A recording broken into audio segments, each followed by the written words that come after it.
Hi. இன்னைக்கு நான் வந்து எனக்கு ஒரு மனசுல ஒரு மாதிரி ரொம்ப கஷ்டமா இருந்த ஒரு ஃபீலிங்க நான் ஷேர் பண்ணணும்னு நெனைக்கிறேன். ஆம். ஸ்டாலின் அவங்க வந்து அ எனக்கு தெரிஞ்சு இந்த 5 வருஷம் அவங்களோட ஆட்சி வந்து ரொம்பவே பெட்டரா இருந்தது. ஏன்னா, இப்ப நான் வந்து பெங்களூர்ல இதுல ஒர்க் பண்றேன். ஸோ, ஒரு ஒரு ஓரளவுக்கு நம்ம சம்பளம் வாங்குற மக்களுக்கு வந்து இது டைரக்ட்லி எந்த அளவுக்கு இம்பேக்ட் பண்ணும்னு எனக்கு தெரியல. ஆனா ஒரு இலவச பேருந்தா இருக்கட்டும், இல்ல பொங்கலுக்கு அவங்க காசு தர்றதா இருக்கட்டும், அ இது எல்லாமே வந்து ரொம்ப அடித்தட்டு மக்களுக்கு ரொம்ப யூஸ்ஃபுல்லா இருக்கும். யூஸ்ஃபுல்லா இருந்திருக்கு. நான் கேள்விப்பட்டுருக்கேன். அது எந்த அளவுக்கு அவங்களுக்கு யூஸ்ஃபுல்லா இருக்கும்னு அவங்களுக்கு மட்டுமே தான் தெரியும். ஃபோ ஃபோ ஒரு ஒரு ஒரு எக்ஸாம்பிள் சொல்றேன். அம் எங்க பாப்பாவ வந்து நாங்க ஆரம்ப சுகாதார நிலையம் கூட்டிட்டு போயிருந்தோம். அவளுக்கு உடம்பு முடியலன்னு நாங்க மோஸ்ட்லி வந்து பிரைவேட் ஹாஸ்பிட்டல் போறத விட, ஆரம்ப சுகாதார நிலையம் கூட்டு போவோம். ஏன்னா, அங்க டோசேஜ் வந்து கரெக்ட்டா குடுப்பாங்க அப்படின்னு. அப்போ ஒரு நாள் போயிருந்தப்போ, அ ஒரு ஒரு சின்ன பொண்ணு வந்து ஒரு காயின் வச்சு விளையாண்டுட்டு இருந்தா.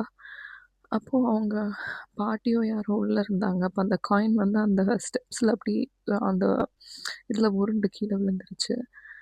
அ உருண்டு வந்து ரோட்ல விழுந்துருச்சு. அதுக்கு முன்னாடி வந்து நெறைய ஸ்பேஸ் இருக்கும் அந்த ஆரம்ப சுகாதாரம் முன்னாடி. அ அப்போ வந்து அங்க அந்த ஸ்டெப்ஸ்ல உட்காந்துட்டு இருந்த இன்னொரு லேடியும், அ அங்க அங்க தேடி பாருப்பா, இங்க தேடி பாருப்பான்னு சொல்லிட்டு இருந்தாங்க. அதே நேரத்துல அந்த பொண்ணோட பாட்டியும் வந்தோனே, அ அந்த பொண்ணோட கையில ஒரு ரூ. 5 இருந்தது.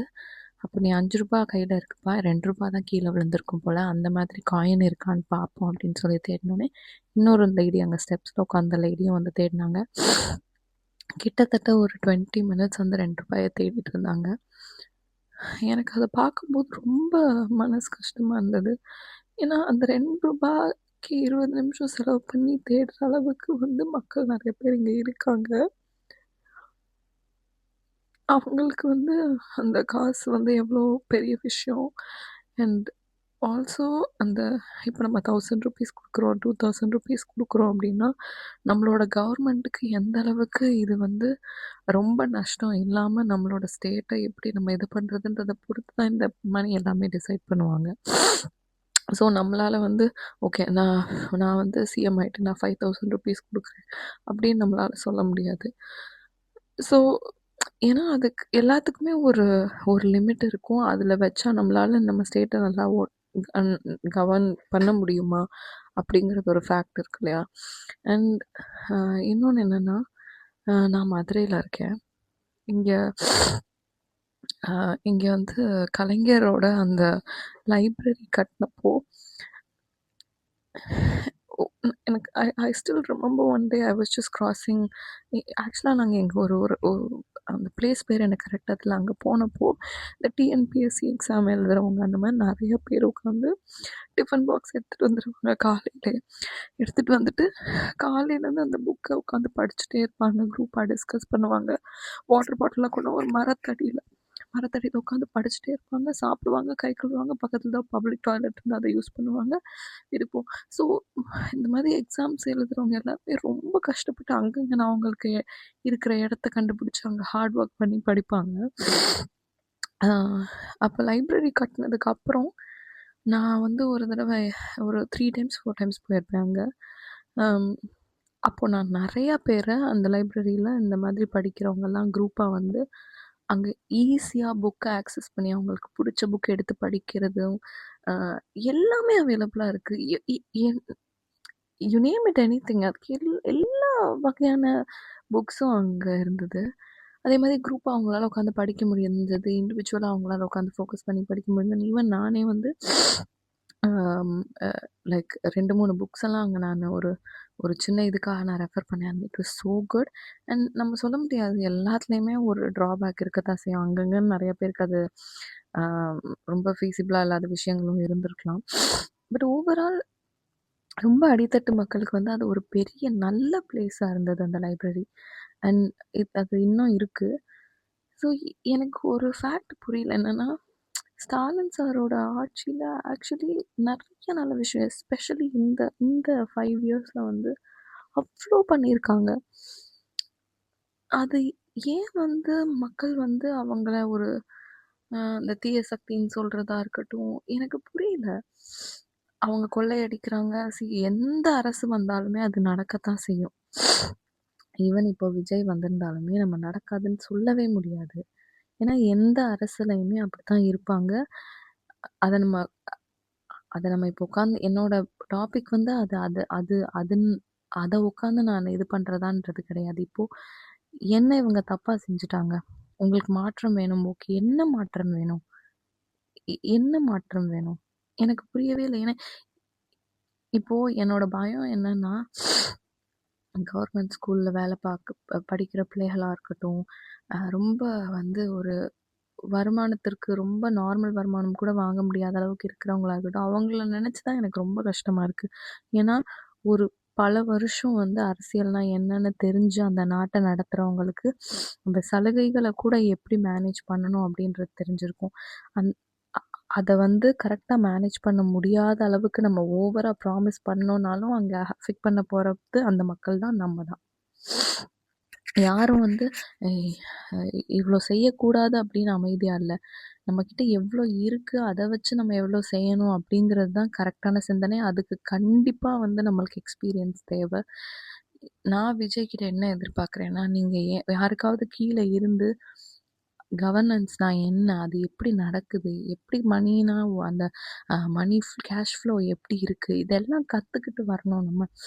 இட்ஸ் ஜஸ்ட் பிகாஸ் நான் வந்து அந்த சீட்டுக்கு ஆசைப்பட்டேன், நான் வந்தேன் அப்படின்ருக்குது, அது நல்ல தலைவருக்குரிய இது கிடையாது. நம்மளே நம்மள கேட்டு பார்த்துக்கறணும். நான் இங்க இந்த சீட்டுக்கு இது பண்றேன். என்னைய நம்பி இத்தன பேர் இருக்காங்க. நான் உங்களுக்கு என்ன என்ன செய்ய போறேன்? நான் எப்படி செய்ய போறேன்? அதுக்கான எக்ஸ்பீரியன்ஸ் எனக்கு இருக்கா? ஒரு எந்த லீடர் கிட்ட நான் வேலை பார்த்துருக்கேன்? நான் மக்களோட மக்களா போய் பார்த்துருக்கேனா? வேலை அவங்களோட கஷ்டங்கள் எனக்கு தெரியும். ஈஸியா நான் கூட செய்வேன். எனக்கு சொல்லுவேன், எனக்கு கஷ்டம். எனக்கு கஷ்டம்னா என்னன்னு தெரியும் அப்படின்னு. அப்படி சொல்றதுனால எனக்கு கஷ்டம் தெரியும்னு கிடையாது. மூவிஸ் வேற அண்ட் ஈவன் எல்லா ஃபங்ஷன்ஸு எல்லா இதுலயுமே மூவி டயலாக் அது அரசியல் கிடையாது. எனக்கு இத தாண்டி இது ரியலான இஷ்யூ. இது பீப்பிள் ரியலா கஷ்டப்படுறாங்க. இது மூவி டயலாக் பேசிட்டு போறது இடம் கிடையாது. நம்ம கிட்ட மணி இருக்கு. நம்ம உட்கார்ந்து சாப்பிடலாம். ஆனா அது எல்லாருக்கும் அப்படி அப்ளிகபிள் ஆகும் அப்படின்னா, அது கிடையாது. எனக்கு ரொம்ப வேதனையா இருக்கு. எனக்கு இவங்க நல்லா பண்ணாங்கன்னா ஓகே. ஆனா அதுக்கு ரொம்ப பாசிபிலிட்டி குறைவு. ஏன்னா, இப்போ ஒரு கல்யாணம் அப்படின்னு நம்ம பண்றோம்னா கூட, கல்யாணம் பண்ணி நம்மளோட பிள்ளைங்க வளரும்போது, அந்த பிள்ளைங்க நம்மள்ட்ட இருந்து கத்துப்பாங்க. ஓகே மணினா இப்படிதான். மணினா இததான் நம்ம பண்ணணும். மம்மி எனக்கு சொல்லிக் குடுத்துருக்காங்க.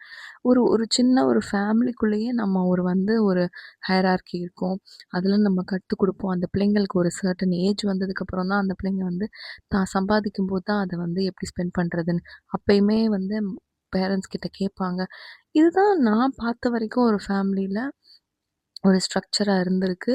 ஒரு ஃபைனான்ஸ கையாள்றதுக்கு இப்படிதான் இருந்து நான் பார்த்துருக்கேன். பட் இங்க என்னடான்னா, இவ்ளோ பெரிய சிஎம் போஸ்டிங்க. நீங்க ஒரு பெர்சன் டிசர்விங்கா இல்லாத ஒரு பெர்சன் கிட்ட குடுத்து, டிசர்விங்கான பெர்சன் கிட்ட இருந்து எடுத்திருக்கீங்க.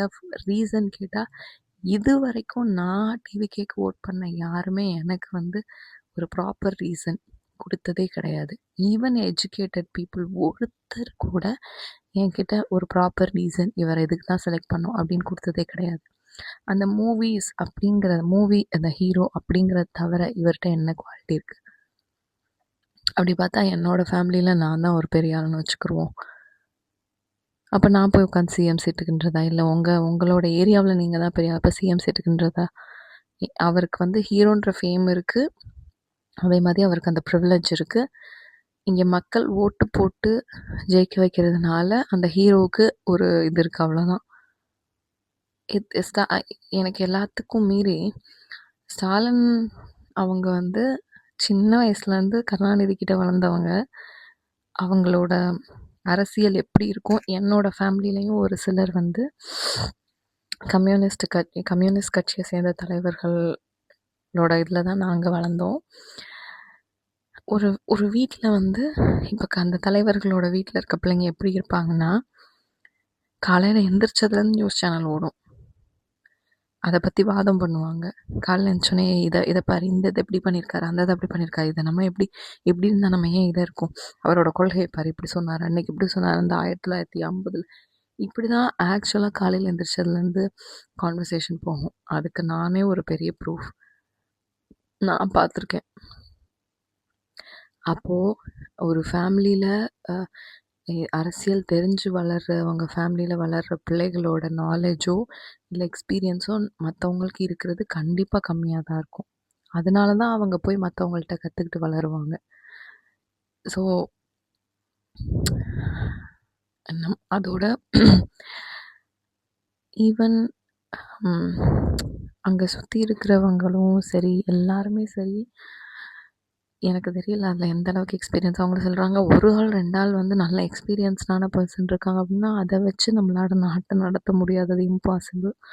அண்ட் ஸ்டாலின் சார் வந்து எவ்ளோ தடவ எவ்ளோ பாடுபட்டுருக்காங்க. அது எல்லாரும் இப்ப இருக்க யங்ஸ்டர்ஸ்க்கு அது தெரியலன்னு நெனைக்கிறேன். நீங்க போய் பின்னாடி நீங்க வந்து ஸ்டாலின் வந்து தன்னோட இளம் வயதில என்ன பண்ணாரு? எப்படி இருந்தாரு? அவரோட வளர்ந்து வந்த டைம்ல வந்து அவர் என்னென்ன கோ த்ரூ பண்ணாரு? அரசியல்ல எப்படி அவர் வந்தாரு? என்னவா இருந்தாரு? எங்க மேயரா இருந்ததா இருக்கட்டும், எல்லாமே ஒரு நெறைய அவருக்கு பின்னாடி ஆக்சுவலா ஒரு ஸ்டோரீஸ் இருக்கு. அது இந்த காலத்துல பிள்ளைங்களுக்கு தெரியல. ஆனா நீங்க போய் பார்த்தீங்கன்னா இருக்கு. அதெல்லாம் தாண்டி தான் அவர் இன்னைக்கு சிஎம்மா வந்திருக்காரு. அந்த ஒரு சீட்ல உட்காரும்போது ஒரு டிஎம்கே, ஏடிஎம்கே ஆப்போசிட்ல உட்காரும்போது தைரியமா கேள்வி கேட்க முடியும் ஆப்போசிட்ல இருக்கவங்கள. த நெறைய இருக்கு இதுல. எனக்கு இத வந்து என்னால அக்செப்ட் பண்ணிக்க முடியல. எவ்ளோ பிள்ளைங்களோட கஷ்டத்த நானே நேர்ல பார்த்துருக்கேன். அந்த அ பொங்கலுக்கும் எதுக்கும் காசு வாங்கும்போது அத எப்படி சந்தோஷமா அக்செப்ட் பண்ணாங்க. நான் நான் கேட்டுருக்கேன். எனக்கு தெரிஞ்ச ஒரு அக்கா ஃப்ரீ பஸ்ல போறவங்க சொன்னாங்க, "எப்பா நான் மொத்த மாசத்துக்கும் நான் கணக்கு பண்ணேன்னா, இவ்ளோ எனக்கு வரும். அவ்வளத்த நான் சேர்த்து வைக்கிறேன்" அப்படின்னாங்க. லெட்ஸ் சே ஒரு 300 இவ்ளோ ஒரு 200ன்னு வச்சுக்குருவோம். ஆனா, அது அவங்களுக்கு ஆக்சுவலி அது ஒரு பெரிய மணி தான். நம்மளுக்கு வந்து 200க்கு நான் போய் ஃப்ரைட் ரைஸ் வாங்கி சாப்பிட்டேன். முடிஞ்சிரும். ஆனா, அவங்களுக்கு அப்படி கிடையாது. அந்த மக்கள நம்ம யோசிக்கவே மாட்டேங்கிறோம். எனக்கு இது ரொம்ப வருத்தமா இருக்கு. சினிமா வந்து சினிமா அரசாள போகுது. அவ்வளோதான்.